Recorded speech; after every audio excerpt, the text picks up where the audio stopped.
quelques petites précisions en introduction pour bien situer ces quelques versets parce qu'ils ont une place évidemment spécifique. Donc toujours, quand vous voyez qu'un passage d'évangile où vous posez, allez voir ce qu'il y a avant, allez voir ce qu'il y a après pour dire, ah oui, dans la logique de l'évangile, ce récit se situe à tel endroit. Donc ça donne quand même pas mal d'indications, il n'y a pas besoin d'être un grand exégète, mais déjà ça permet de dire, ah oui, c'est sa place. Donc, dans l'évangile de Matthieu, c'est très clair, on a eu les évangiles de l'enfance, on les a donc lus, nous, pendant tout le temps de Noël.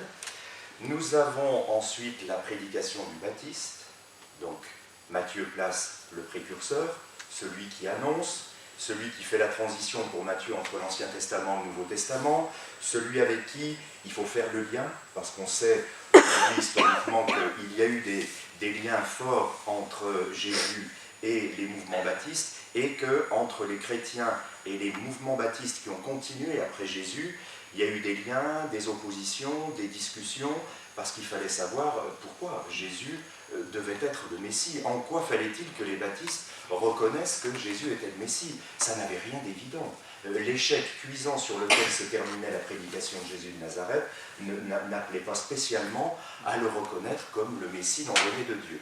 Donc la prédication du Baptiste qui prépare pour Matthieu l'introduction de Jésus, et ça nous ne l'avons pas lu parce qu'on va attendre le temps du carême, les tentations au désert qui préparent, j'allais dire, intérieurement la stature du Nazaréen, la stature du Christ pour commencer son ministère public. Donc là, nous avons très exactement dans Matthieu le début de ce qu'on appelle le ministère public, c'est-à-dire le début de la prédication, des actes de Jésus de Nazareth.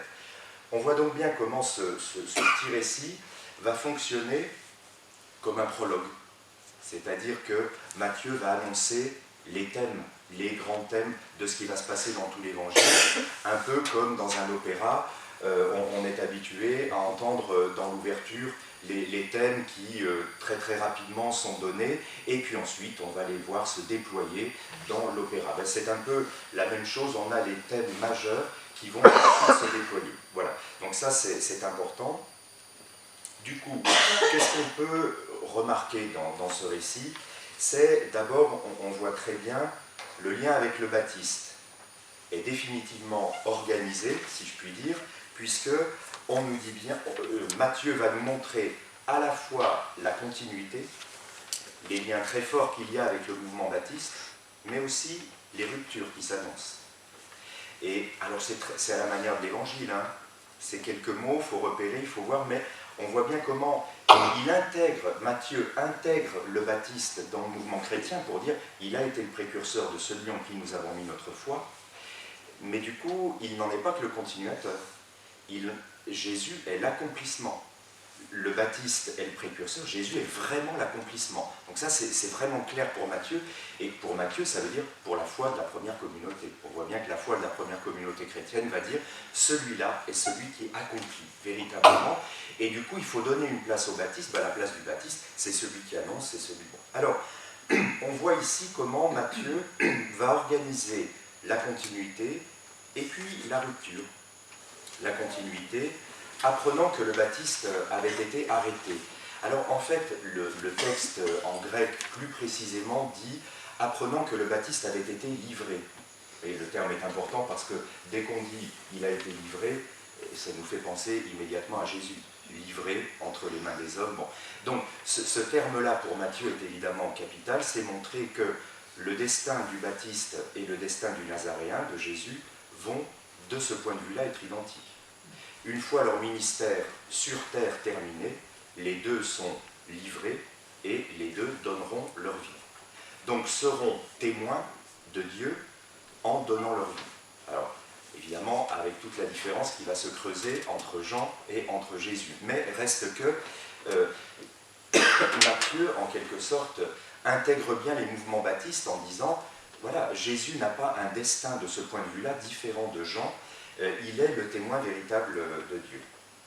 Alors, on voit aussi que ce qui va se passer, c'est que sa première prédication, je vais y arriver, va reprendre les thèmes du Baptiste. On voit très bien, le mot qu'il fallait mettre, c'est « convertissez-vous ». Ça, on entend, toute oreille habituée entend immédiatement la prédication de Jean. « Convertissez-vous ». Mais changez, quoi. Changez vraiment, profondément. Il faut que vous changiez votre regard, votre manière de voir, votre manière d'être.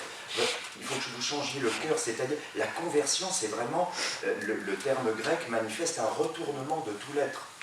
Vous regardez dans une direction et quand vous vous convertissez, tout à coup vous découvrez un autre horizon. Donc c'est vraiment un appel à un changement profond, voire radical, et on va le voir dans l'appel. Mais là on voit donc bien une continuité avec la prédication baptiste, un appel vraiment au changement intérieur. Alors ensuite, il y a quand même quelque chose qui va évidemment se séparer et qui marque la rupture là encore, c'est que, convertissez, le royaume de Dieu est tout proche. À ça, l'inflexion est très différente des quelques éléments qu'on a de la prédication du baptiste dans les évangiles. Parce que dans les évangiles, la prédication du baptiste, je ne sais pas si vous vous rappelez les images, elles ne sont pas tout à fait rassurantes. C'est la cognée est à la racine des arbres. Ça va dégringoler. Bon. 2, la pelle à vanner est là. Elle va séparer le bon grain et la paille. Deuxième image. Donc on est dans le tri. Le tri, qu'est-ce que c'est? C'est le jugement. C'est un jugement. Juger, c'est bien faire le tri et au bout d'un moment garder ce qui est bon. Et la dernière image, et du coup, tout ce qui aura été jugé comme n'étant pas du bon grain, le feu éternel. Donc ça, c'est quand même les accents de la prédication du baptiste. On s'aperçoit que sa prédication est quand même, on va dire dans des accents, le terme qu'on emploierait bibliquement, dans des accents apocalyptiques très forts. Le jugement arrive. Changez, parce qu'il vaudrait mieux que vous soyez trouvé du bon côté de la barrière le jour où ça va dégringoler. Quand je dis ça, c'est pas propre aux baptistes. Regardez toutes les prédications apocalyptiques aujourd'hui, dans le domaine politique, dans le domaine économique et dans le domaine religieux. Beaucoup de mouvements chrétiens et hors du christianisme, mais beaucoup aussi de mouvements chrétiens, notamment dans certaines formes radicales de l'évangélisme américain, sont dans des tonalités très apocalyptiques. Bon. Or, la tonalité apocalyptique, c'est quand même jouer sur la peur. On aura beau me le tordre dans tous les sens, c'est jouer sur la peur, et ces peurs, chacun de nous sait qu'elles sont en nous. Il suffit de les réveiller. Et on les réveille facilement. Je crois que quiconque a allumé sa télé, regardé ne serait-ce que 10 minutes d'information, a bien compris la manière dont vous lisez la plupart des unes de nos hebdomadaires. Faut-il avoir peur d'eux? Ce que vous avez dans vos assiettes, ce que vous faites, c'est une prédication de la peur. Moi, ça me fait rire quand on dit « l'Église a joué sur la prédication de la peur pendant des siècles ». Oui, et parce que ça a changé aujourd'hui. On a envie de dire, mais regardez, c'est plus l'Église, mais aujourd'hui tout le monde a pris le relais. La prédication de la peur, elle est fondamentalement humaine. C'est quelque chose, quand vous voulez éduquer un enfant, quel est le parent qui n'a pas un jour joué sur la peur? Si tu fais ça, tu vas voir ce qu'il va te dégringoler sur le coin du nez. C'est quand même quelque chose qui fondamentalement relève de nos rapports et de notre manière d'organiser notre vie. C'est très difficile de ne pas jouer sur la peur. Donc, d'être non violent dans sa prédication. Parce que c'est à mon avis ça qui est évidemment en jeu, c'est que la prédication du Christ va s'annoncer radicalement non violente et va inaugurer l'image, la représentation, la présence, l'expression d'un Dieu qui est radicalement non violent au sein de l'humanité. Alors ça, c'est une conversion effectivement énorme, gigantesque, parce que jusqu'à présent, Dieu était quand même celui dont il valait mieux avoir peur. Parce que ça pouvait quand même tomber le jour venu, quoi. Et là, on sent que quelque chose, et Matthieu l'annonce, se déporte pour dire « le royaume des cieux est parmi vous ». Ah bon? Ah mais nous on pensait que c'était pour... Non, non, il est déjà là. Plus tard on va même dire il est au milieu de vous, il est parmi vous. Bon. Et de dire du coup, vous voyez bien comment ici, on annonce les grandes inflexions de l'évangile, c'est-à-dire oui, convertissez-vous, changez, hein, parce que si vous restez avec le regard que vous avez, alors, mais pas parce que vous avez le trouillomètre à zéro, non, parce que le royaume est déjà là. Simplement, vous êtes aveugle, vous ne voyez pas, voilà, vous êtes enfermé dans un horizon de sens qui vous empêche de voir, de goûter, d'entendre, de toucher. Bon. Et du coup, on voit bien comment la prédication du Nazaréen, de Jésus, de celui que les chrétiens vont nommer le Christ, l'envoyé, eh bien que cette prédication-là, elle va jouer au contraire sur quelque chose d'extrêmement positif. Il est là. Donc en fait, il est d'une certaine manière à portée de main, mais ce que vous devez faire, c'est l'accueillir. Et c'est ce qu'il y a de plus difficile. Parce que ça demande de changer soit de regard, d'attitude, de manière de penser, de réflexe conditionné. Il faut que vous et du coup, vous allez vous rendre compte qu'il est là. Alors ça, c'est vraiment pour moi l'inflexion claire, nette des évangiles. Vous trouverez dans les évangiles des traces apocalyptiques vers la fin. La parabole du royaume chez Matthieu, avec le jugement. Mais c'est une parabole, c'est pas le royaume, c'est une parabole du royaume. Il faut toujours être très prudent avec, dans les évangiles. Vous savez, j'avais faim, j'avais soif, j'étais nu, j'étais bon. Vous m'avez habillé, vous m'avez visité, vous m'avez... Bon, bienheureux, venez, c'est à moi, quand est-ce que nous l'avons fait? Bien, à chaque fois que vous l'avez fait, un de ces petits, c'est à moi que vous l'avez fait. Ah, révélation du coup, du lien entre l'humain et le divin. Ce que je fais à l'humain a une conséquence directe sur le divin. Bon. Alors, vous voyez, ça c'est très important. Donc, Matthieu met en scène cette continuité avec le mouvement baptiste, sa prédication, mais avec une sérieuse rupture qui s'annonce déjà, avec Jésus qui vient donc dire autre chose. Et c'est là que tout l'évangile va se dévoiler, évidemment, à travers les rencontres qui vont se produire, et dont on voit bien que on ne peut pas prendre Jésus en flagrant délit de faire peur à l'autre, quoi. Au contraire, enfin, à chaque fois, c'est plutôt lui montrer qu'il est dans une impasse, il est dans la mort, il faut qu'il s'en sorte, sinon sa vie est appelée à la vie, à la beauté de la vie, et donc il faut qu'il sorte de cette impasse. Donc Jésus, c'est celui qui va dénouer, libérer, relever, tous les termes dans les évangiles qui vont manifester cet agir de relèvement de la vie, pour dire, mais ce n'est pas un jugement et une condamnation.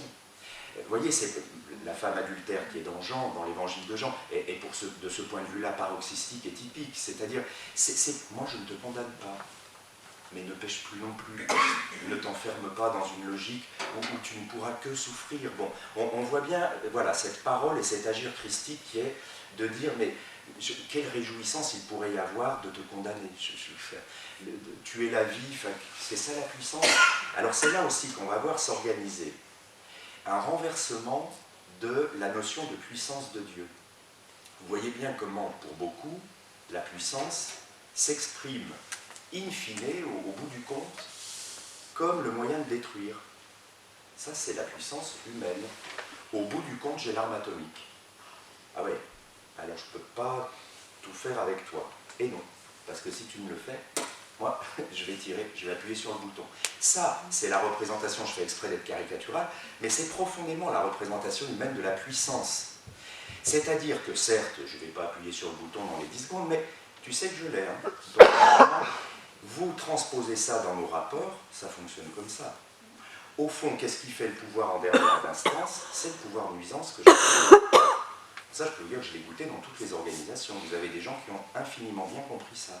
C'est-à-dire, leur pouvoir est avant tout un pouvoir nuisance. Ok, c'est une manière d'envisager les choses. Et vous voyez bien que du coup, transposer sur Dieu tout puissant, ça devient ahurissant. Enfin, ça devient une construction mentale ahurissante. Dieu est celui dont il faut définitivement avoir vraiment la trouille, parce que au final, c'est celui qui a pouvoir de vie et de mort, mais de vie et de mort définitive. Alors, ah oui, effectivement, bon, voyez, donc ça, prédication de la peur.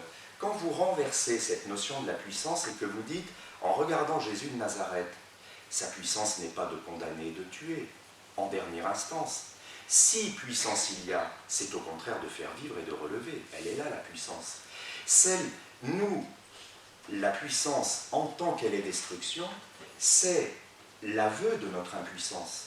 C'est l'aveu de notre incapacité à vivre dans l'harmonie, dans une forme de bienveillance, et du coup, alors après ça se décline dans tous les actes de la vie, quand in fine j'y suis pas arrivé et que je donne une claque à mon gosse, c'est bien un aveu d'impuissance, de sa part comme de la mienne, hein, parce que c'est peut-être lui qui en est aussi responsable, mais c'est bien un aveu d'impuissance, nous ne sommes pas arrivés à régler le différend, et ça s'est terminé par un acte violent. Donc, vous voyez bien que du coup, avec Jésus de Nazareth, c'est ça qui n'est plus possible. Je ne peux plus transposer sur Dieu cette forme-là de puissance, c'est fini. Ou alors, je suis dans l'aberration, si je me dis disciple de Jésus, je suis dans l'aberration. Du coup, vous voyez bien comment, moi j'en suis témoin quasiment tous les jours, nous ne sommes pas encore christianisés, c'est une évidence. Et nous en sommes très très loin encore. Le christianisme est à l'aube, au tout début de sa capacité de transformer le monde. Parce qu'aujourd'hui encore, vous écoutez le nombre de personnes qui ont été baptisées ou qui se disent chrétiens ou que sais-je, et dont finalement, au bout du compte, le schéma de pensée reste un schéma de puissance ou, attention, hein, si tu, bon, et de dire, eh ben non, quand je réalise avec Jésus de Nazareth que Dieu est radicalement non violent au cœur de l'humanité. Pourquoi? Pas parce qu'il est impuissant. Oh non, s'il faut croire en ton Dieu qui ne peut rien faire pour... Mais non, il peut faire. Mais son agir et sa puissance est celle de la vie. Pas de, en dernière instance, pouvoir punir et te détruire. Si tu projettes en Dieu cette puissance-là, tu as tout faux. L'Évangile a ouvert définitivement un autre horizon de la toute-puissance de Dieu. Vous voyez bien pourquoi je répugne à utiliser ce terme dans la liturgie, parce que d'un côté, si j'ai bien cet horizon en tête, bien sûr que je peux dire qu'il est tout-puissant, et ça ne me gêne pas de dire qu'il est tout-puissant. Si sa toute-puissance est un relèvement de la vie, alors ben, je l'affirme et de tout mon être. Mais je sais tellement ce que les gens mettent derrière toute-puissance, que du coup, vous voyez bien comment on est très très très gêné de donner ce terme. Donc j'insiste, voyez, là-dessus, parce que je pense que ça y est, on a déjà le début de ce qui va être une logique de la prédication. Alors, ensuite, vous voyez aussi, il y a une chose très typique de Matthieu, c'est la longue citation d'Isaïe. Alors ça, vous retrouverez ça dans l'évangile selon Matthieu. Matthieu s'adresse à des juifs, c'est une évidence. Donc à des juifs qui se convertissent, ce qui n'est pas rien, c'est-à-dire des juifs qui reconnaissent que finalement, le Nazaréen, pour l'appeler comme ça, est sans doute le Messie, envoyé par lui. Je veux dire, dans une mentalité juive, où on attendait quand même la restauration du trône davidique, pourront accepter que cette inversion des choses, cet homme crucifié, ça, c'est l'image désormais radicale, définitive de Dieu. Bon, ça demande quand même... Bon. Donc, vous voyez bien comment l'évangile de Matthieu, s'adressant à des juifs qui se convertissent, va leur dire, parce qu'il faut qu'ils l'entendent, Jésus accomplit. C'est dans vos Écritures. Mais vous ne le voyez pas. Vous ne vous êtes pas convertis, vous n'avez pas changé votre regard. Mais c'est dans vos Écritures. Alors, on voit bien comment Isaïe va être beaucoup utilisé, et notamment avec la thématique du serviteur souffrant. Et il est là, il était devant vous. Isaïe déjà l'avait entrevu que celui que Dieu enverrait, c'était en réalité celui qui allait prendre le poids de la violence et de la souffrance sur lui. C'est ça le serviteur de Dieu. C'est pas celui qui arrive avec le glaive, la foudre ou je sais pas quoi pour nous faire trembler. Le serviteur, c'est au contraire celui qui se charge et qui dit, mais la fameuse parole du Christ, pleurez sur vous-même, femme de Jérusalem, pas sur moi. C'est pas moi qui suis responsable de ça, c'est vos enfants. Et pleurez sur vous. Elle est là, la violence. Moi je suis défiguré aujourd'hui, mais c'est pas moi la violence, c'est vous. Bon, vous voyez bien l'inversion. Alors du coup, on voit bien comment chez Matthieu, ça va être très important d'émailler le récit de citations de l'Ancien Testament pour dire Jésus accomplit cet Ancien Testament, cette parole-là. Ici, vous avez tous eu l'écho évidemment de cette citation, on l'entend le soir de Noël, le 24 décembre, puisque c'est le texte qu'on entend. Alors simplement, il est découpé différemment, on n'a pas le début et en revanche, on a la suite. C'est-à-dire, c'est ce fameux peuple qui marchait dans les ténèbres et qui a vu se lever une grande lumière. Il y a un contexte historique à ça, c'est ces deux tribus, appelons-les comme ça, Zabulon, Nephtali, elles sont sous le joug assyrien, sous la domination païenne. Isaïe dit, allez, relevez-vous, vous verrez, les ténèbres ne vont pas durer, la lumière arrive. Bon, donc une manière de redonner courage à des peuples sous l'oppression assyrienne. D'accord, ça c'est le contexte historique. Mais après, Isaïe dit, un fils vous est donné, un enfant vous est né, un fils vous est donné, sur lui est l'insigne du pouvoir. Bon, alors on sait, il sera appelé prince merveilleux, conseiller merveilleux, prince de la paix. Bon. On voit ici comment Isaïe prépare déjà, j'allais dire, une attente messianique. Ah, il va venir. Et on voit bien évidemment dans les évangiles comment va s'organiser tout le paradoxe de l'attente messianique. Mais c'est qui le Messie pour vous exactement? Vous attendez qui? Vous voyez bien toute l'ambiguïté qu'il y a dans l'attente messianique. Il n'y a qu'à relire l'histoire de France. Hein? Nous n'avons cessé, en accumulant les affaires, les bêtises et les horreurs, Et puis une fois que tout était en vrac, il faut qu'arrive le sauveur. Oui, enfin bon, il fallait peut-être pas non plus mettre les choses absolument en vrac. Alors du coup, on adore ça en France. De Jeanne d'Arc à De Gaulle, on adore les figures messianiques qui débarquent et qui, bon, on les assassine, hein, comme toutes les figures messianiques, alors on les assassine. Bon, Jeanne d'Arc, ça s'est réellement passé, De Gaulle, on l'a viré, enfin, mais ça marche aussi en Angleterre. Hein. Churchill, à peine la guerre était à peine terminée, les Anglais l'ont viré. C'est-à-dire, c'est vraiment typique de la figure sacrificielle messianique. Il faut qu'ils viennent rester. Mais alors après, tu te tires, hein, on n'a plus besoin de toi maintenant. Bon, nous, on va recommencer nos conneries, on va tout remettre en vrac, mais on n'a plus besoin de toi. Vous voyez, c'est quand même très typique des figures messianiques. Alors, il faut se dire que du coup, tout l'évangile va s'organiser sur ce paradoxe. Jésus est le Messie, oui, mais alors quel Messie? Et du coup, c'est un Messie qui ne fait pas cadeau à ses disciples du changement qu'ils doivent faire. Ah zut alors, nous on pensait que tu allais tout réorganiser, bon ensuite tu nous fiches la paix, et puis, ah ben nous non, et si. Figure messianique parce qu'il vous oblige chacun à changer, il m'oblige à changer. Ah oui, alors ça c'est exigeant, ah oui, il n'y aura pas de possibilité autre. Alors ça, c'est aussi vraiment un thème majeur de l'Évangile, c'est-à-dire, le royaume, il est là, mais c'est à vous de l'accueillir. Et s'il y a un jugement qui s'organise, c'est plus un jugement qui vient de l'extérieur, c'est vous, à vous d'y entrer ou de vous exclure. Mais ça se joue en vous. C'est pas quelque chose qui relève d'un grand papou là-haut méchant qui tchac, toi non, toi oui, toi non. C'est vous l'accueillez ou vous ne l'accueillez pas. Et du coup, on voit bien qu'on est tous déchirés entre cet accueil et puis ce rejet, ce refus, parce que ça nous oblige à être exigeants, à sortir de nous. Bref, j'arrête sur cette première partie. Quelques petits mots sur simplement l'appel. Alors l'appel, vous avez vu, c'est extraordinaire, c'est la deuxième partie du récit. L'appel, au fond, c'est dire, dès que Jésus commence son activité, au fond, l'Église naît. L'Église, au secours, hein, je ne parle pas d'institution, de rapport hiérarchique. L'Église, c'est-à-dire la communauté des disciples, qui s'engendre de sa prédication, de cet homme, de ce qu'il est en train d'accomplir. Alors ça, c'est dès le début, et c'est lui qui appelle. Alors ça, c'est très très différent, c'est-à-dire que ce n'est pas les gens qui viennent, des gens qui... Alors, bien des personnes vont venir à lui, mais il appelle. C'est lui qui a l'initiative. Il suscite la réponse. Ça, c'est intéressant. Donc, il y a vraiment une initiative de la part de Jésus. Et ça, c'est très intéressant parce que ça va être aussi une des grandes marques de l'Évangile, c'est-à-dire la sagesse, s'il faut employer ce terme, qui est déployé dans les Évangiles. Ce n'est pas du tout un homme qui, statiquement, à Jérusalem ou ailleurs, à Capharnaüm, va être là, puis des disciples vont venir écouter l'enseignement de cet homme, dire « Oh, comme c'est magnifique ce qu'il dit », et puis ensuite, essayer de le vivre. Pas du tout. Avec Jésus, c'est pas du tout ça qui se produit. Jésus ne cesse d'être en mouvement et de marcher au cœur de l'humanité. Alors ça, c'est vraiment propre aux évangiles. Il rencontre. Et c'est au cœur de la rencontre que quelque chose se dit de son agir et de sa manière d'être.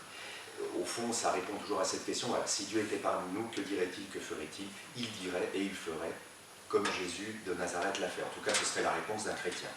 Au fond, si Dieu était parmi nous, voilà comment il serait. Ah d'accord, c'est vraiment comme lui, il serait comme lui, il ferait comme lui, il parlerait comme lui. Alors, on voit à partir de là, donc du coup, comment un certain nombre de symboles s'organisent intéressants. Dans ce premier appel chez Matthieu, il appelle deux couples de frères, deux fois deux frères. C'est intéressant, parce que ça met bien en perspective l'Évangile sur vos rapports humains, qui n'ont rien d'évangélique. Dans toutes les nations, il y a des couples, il y a des enfants, il y a des familles, il n'y a pas besoin d'un Dieu tout-puissant pour se déployer. Bon, ça, c'est l'humain. C'est l'humain qui est bien, qui est bon, très bien. Donc, dans l'humanité, ben, on a des frères, on a des sœurs, on a une fratrie, on vit un couple, on a un père, une mère, bref. Mais avec Jésus, tout s'ouvre. C'est-à-dire, est-ce que l'horizon de ta vie, ça va être ça? Oh, elle aimait bien ses enfants. C'était une bonne grand-mère, elle aimait bien ses petits-enfants. Super, bravo. Déjà, on peut être ravi qu'elle aimait. Bon, et donc il va falloir dire ça le jour de ses funérailles à l'église. Donc c'est vraiment exceptionnel quand même, elle a vraiment aimé ses petits-enfants. Non mais voyez, je fais exprès d'être provoque pour dire, mais ça c'est l'horizon humain, on est d'accord. Enfin, mais enfin j'en sais rien, j'espère effectivement qu'on a quand même un amour préférentiel pour ses petits-enfants, mais c'est un lien réel avec l'évangile, ça. Enfin, il a fallu attendre Jésus de Nazareth pour aimer ses petits-enfants. Enfin, non, avec Jésus de Nazareth, ça s'ouvre. C'est-à-dire que justement, ce qui est intéressant, c'est qu'avec Jésus, c'est l'évangélisation de ces rapports humains. C'est de dire, mais bien sûr que vous aimez vos proches, bon, il le dit à une page d'évangile, les païens font de même. Tout le monde fait de même. Ça n'a rien d'exceptionnel. Ah, en revanche, tu essayes d'ouvrir la fraternité à quelque chose de plus universel. Ah, intéressant. Là, tu as commencé à comprendre quelque chose de l'évangile. Et c'est ça le mouvement de l'évangile. C'est cette ouverture qui fait que petit à petit, je reconnais avec cet homme une fraternité qui s'ouvre à des dimensions de l'infini. C'est-à-dire qu'au bout d'un moment, je découvre que le royaume est censé m'ouvrir à une fraternité universelle dont Dieu est le Père. Ah oui, ça c'est une sacrée famille, c'est vraiment tout autre chose que simplement ma tante, mon tonton, ma maman, mon papa, bon, super, mais, ah d'accord, je m'ouvre à quelque... Alors ça, c'est la culture de la rencontre, c'est la culture de la rencontre dans l'Évangile, le Christ est au cœur d'une culture de la rencontre. Si vous faites le tour de toutes les figures rencontrées, c'est étonnant. Hein. Entre, alors ça va du roi, hein, il y a Hérode, il y a Pilate, il y a les pharisiens, il y a les grands prêtres, et puis il y a Zachée, le collecteur d'impôts, et puis le centurion romain. Ça ne cesse d'être des personnes complètement différentes. Alors ça me plaît beaucoup dans les évangiles, c'est cette culture de la rencontre, sans jugement au sens de sans condamnation. On se rencontre réellement au cœur de la vie. C'est-à-dire ce que habituellement nous ne faisons pas dans la rencontre mondaine. Ce que j'appelle la rencontre mondaine, c'est que nous parlons de tout, sauf de ce qui est le centre de notre vie, qu'est-ce qui nous fait vivre et qu'est-ce qui est en train de nous faire souffrir et mourir. Ça, on n'en parle quand même pas trop, hein, parce que ça, c'est se dévoiler, c'est se mettre à nu. Et on n'a pas très envie parce qu'on se dit, qu'est-ce qu'elle va en faire? Qu'est-ce qu'il va en faire de ce que je viens de lui dire? Donc, on est très méfiants les uns avec les autres. Et on n'a pas totalement tort, hein, de se dire, une fois que je leur ai dit ceci ou cela, qu'est-ce qui va se passer? Alors, vous voyez qu'avec l'Évangile, c'est normalement cette ouverture-là qui se produit. C'est-à-dire, avec le Christ, ça va au cœur tout de suite. Voilà ce qui est en train de te faire mourir en ce moment. Bon, allez, il faut se libérer de ça. Ah oui, mais tu te rends compte, pour moi, l'argent, c'était vraiment... Allez, libère-toi de ça, parce que tu es en train d'en mourir finalement de ce rapport à l'avoir. Bon, un autre, ça va être sa position sociale, bref, la peur de la déchéance, que sais-je. C'est plein de choses qui nous font mourir. Alors ça, c'est intéressant. Donc, ouverture à la fraternité, qui me semble intéressant. Et puis, je voudrais souligner la géographie. On en a beaucoup parlé dans le groupe avec lequel on a échangé. Vous sentez bien que la géographie, elle est théologique, elle est spirituelle ici. Il n'y a pas une géographie événementielle, chronologique, on s'en fiche. C'est une géographie spirituelle. C'est-à-dire, ce Messie que vous attendez, ça ne démarre pas à Jérusalem. Ben zut alors, ça aurait bien dû démarrer à Jérusalem, le centre de gravité de la foi d'Israël. Non. Ça démarre dans la Galilée des nations. Là où c'est mélangé, c'est pas pur.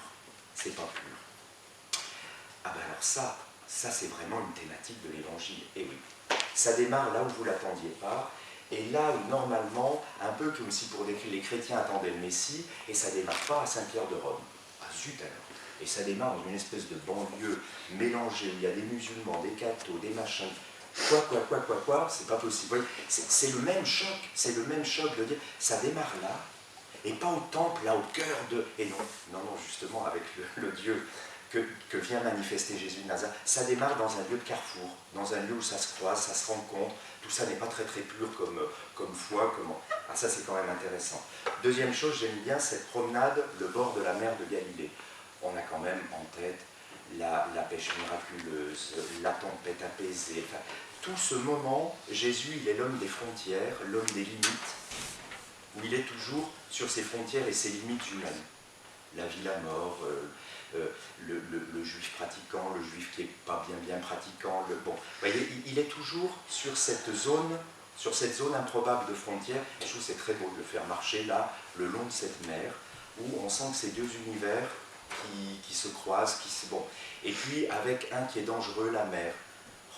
Ouais. Et bien si, il va falloir prendre la barque et y aller. Bon, vous voyez, ça c'est une très belle image. Donc on voit bien que la géographie, elle est spirituelle, il faut la goûter, il faut la savourer, cette géographie. Et puis, autre chose, quand il appelle réaliste, c'est pas un récit réaliste sur un appel. Aussitôt, clac, clac, il se lève, il part. Non. En revanche, c'est une manière de nous dire des choses extrêmement importantes sur qu'est-ce que suscite l'appel en chacun de nous.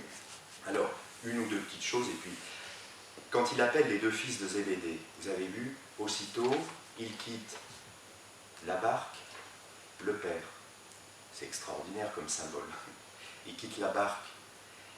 La barque, c'est le lieu rassurant, vous voyez, c'est le lieu de leur travail, c'est le lieu de leur repère, c'est le lieu... Et avec Jésus, je quitte cette barque et je vais monter dans une autre. On voit bien toute la symbolique de la barque dans l'Évangile, c'est l'Église. C'est-à-dire, tu invites à l'Église, je redis toujours, à entendre quelle est la communauté des disciples et tout.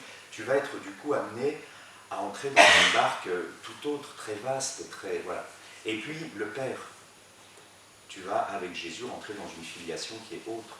Tu as un père selon la chair et le sang, tu as un père biologique, bien sûr, mais tu vas entrer dans une filiation qui est, tu vas être fils et fille du Très-Haut, du Père, avec un P majuscule. Ah, d'accord. Donc vous voyez comment ici s'organise un certain nombre de symboles extrêmement forts. Pareil, tu avais un métier, pêcheur, ben ça c'était des filets pour prendre du poisson, mais du coup, avec une symbolique plutôt de mort. Alors moi je vais faire de toi un pêcheur d'hommes. Et ces filets, ben, il n'y en aura plus, c'est ta parole. C'est ta parole qui va... Et là, au contraire, elle va susciter la vie. Elle ne va pas enlever les poissons de leur milieu naturel pour les tuer, mais elle va au contraire susciter la vie de ces personnes. Vous voyez comment ce récit joue sur l'appel, à la fois déstabilise, construit de la nouveauté et engendre une communauté.